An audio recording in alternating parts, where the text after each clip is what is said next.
What's the purpose of all this madness? Why do we struggle so much to control them? Every day hi, ഞാൻ Shriram year. നമ്മൾ ഇന്ന് വന്നിട്ടുള്ള വേറൊരു Rxz ആയിട്ടാണ്. അതേ സെയിം ഡേ തന്നെയാണ് നമ്മൾ ഷൂട്ട് ചെയ്തിട്ടുള്ളത്. കാരണം 2 വണ്ടി ഉണ്ടായിരുന്നു. അപ്പോൾ നമുക്ക് ടൈം അവൈലബിലിറ്റി കാരണം നമുക്ക് സെയിം ഡേ തന്നെ 2 വണ്ടി ഷൂട്ട് ചെയ്യേണ്ടി വന്നു. നമുക്ക് ഈ ഒരു വണ്ടി ചെയ്യുന്നതിനേക്കാൾ മുമ്പ് ഞാൻ വേറൊരു മുമ്പത്തെ ഒരു വീഡിയോയിൽ പറഞ്ഞ പോലെ തന്നെ ഞാൻ പറയാം. ഇപ്പോൾ ഈ വണ്ടി ഡീറ്റെയിൽ ചെയ്തിട്ടുണ്ട്.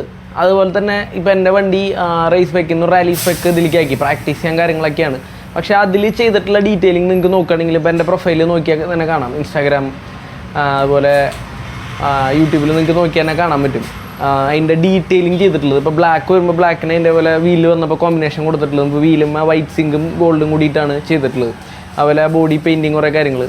അപ്പോൾ അങ്ങനത്തെ കുറേ ഡീറ്റെയിലിങ്ങിനെ വണ്ടി കുറേ മാറ്റങ്ങൾ വരും നമുക്ക് ഓടിക്കുന്ന ടൈമിൽ. നമ്മൾ അതുപോലെ മെയിൻറ്റെയിൻ ചെയ്യണം. അത് കഴിഞ്ഞിട്ട് ഫസ്റ്റത്തെ ഒരു ഡീറ്റെയിലിംഗ് മാത്രം പോരാ. ഇതൊരു Rxz 5 സ്പീഡാണ്. അതിൽ തന്നെ കുറേ ഒരു ഡീറ്റെയിലിംഗ് വർക്കുകൾ ചെയ്തിട്ടുണ്ട്.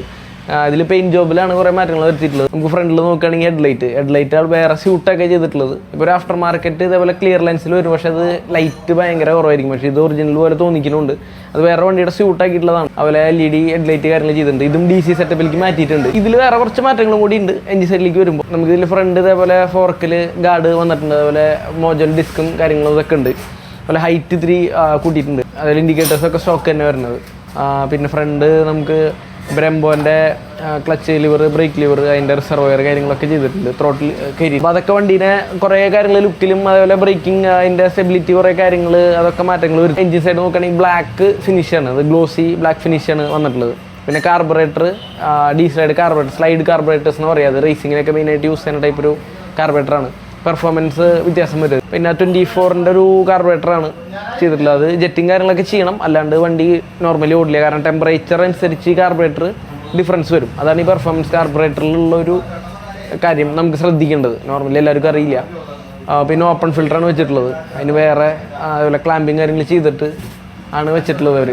പിന്നെ നമ്മളിൽ നോക്കുകയാണെങ്കിൽ എക്സോസ്റ്റിൻ്റെ ചേംബർ ചെയ്തിട്ടുള്ളത് വേറെ ടൈപ്പിലാണ്. അത് ഈ വണ്ടിക്ക് മാച്ചിങ് ആയിട്ടാണ് ചെയ്തിട്ടുള്ളത്. അതേപോലെ സ്പ്രോക്കറ്റിങ് കാര്യങ്ങൾ ഈ വണ്ടിയുടെ ഇതിനനുസരിച്ച് മാറ്റം വരുത്തിയിട്ടുണ്ട്. കാരണം ഓരോ കസ്റ്റമർക്കും അവരുടേതായിട്ടുള്ള രീതിയിൽ വണ്ടി ഓടണമെന്നുണ്ടാവും. ഇപ്പോൾ ഹൈവേ യൂസ് ഉണ്ടാവും, ചിലർക്ക് ലോക്കലായിരിക്കും, ചിലർക്ക് മിഡ് റേഞ്ച് ആയിരിക്കും. അപ്പോൾ അതിനനുസരിച്ച് സ്പ്രോക്കറ്റിങ്ങും പവറും കാര്യങ്ങളൊക്കെ കുറേ കാര്യങ്ങൾ ചെയ്തിട്ടുണ്ട്.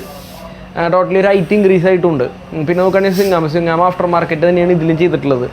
അതിൽ ബാക്ക് ഡിസ്കമാണ്. അപ്പോൾ അങ്ങനെ കുറേ കാര്യങ്ങൾ ഇതിൽ കോസ്റ്റ് വൈസ് കുറേ കാര്യങ്ങൾ മാറ്റങ്ങളുണ്ട്. പിന്നെ SDVയിലാണ് ഇതിലിട്ടിട്ടുള്ളത്.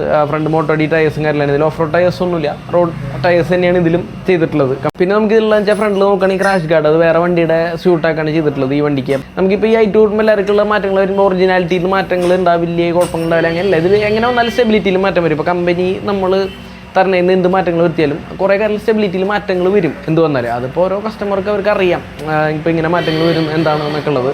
അപ്പോൾ അതുകൊണ്ട് ഇപ്പോൾ അവരതറിഞ്ഞിട്ട് തന്നെയാവും ഇത് ചെയ്യുന്നുണ്ടാവുക. അപ്പോൾ അതുകൊണ്ട് നമുക്ക് വേറെ പ്രശ്നങ്ങൾ വരില്ല. അപ്പോൾ ആ ഒരു സ്റ്റെബിലിറ്റി മാറ്റം വരുമ്പോൾ നമ്മൾ അതനുസരിച്ച് സ്യൂട്ടായി നമ്മൾ ഓടിക്കുന്ന കുറച്ച് കഴിയുമ്പോൾ നമുക്ക് അതിലാണെങ്കിൽ വേറെ പ്രശ്നങ്ങൾ കാര്യങ്ങൾ വരില്ല. അപ്പോൾ ഇതൊക്കെയാണ് മെയിനായിട്ട് ഈ വണ്ടിയിൽ ചെയ്തിട്ടുള്ളത്.